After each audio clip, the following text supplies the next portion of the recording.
Here in Lebanon, the French involvement is giving hope to the Lebanese who are starting to lose grip on this story. It's been almost 2 weeks since Prime Minister Saad Hariri announced his resignation from Saudi Arabia.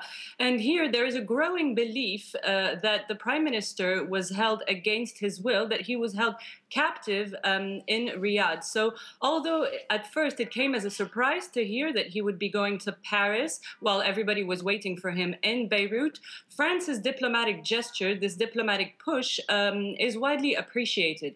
The President of the Republic, Lebanese President of the Republic, Michel Aoun, spoke yesterday. He said that he hopes that the crisis is over and that Hariri's acceptance to go to France is a start for a solution.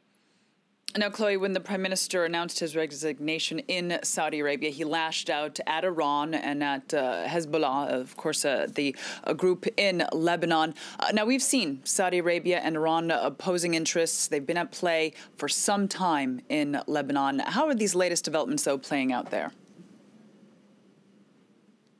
Well, Lebanon is increasingly caught between Saudi Arabia and Iran. It's caught between those two major regional powers. And as you said, during his resignation speech, Hariri spoke out against the growing influence of Iran and Hezbollah over Lebanon.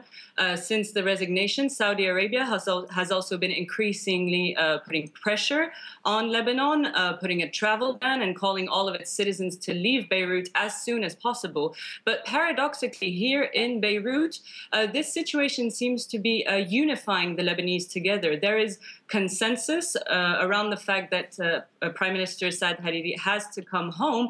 And in fact, all political parties, including Hezbollah, have called for his safe returns.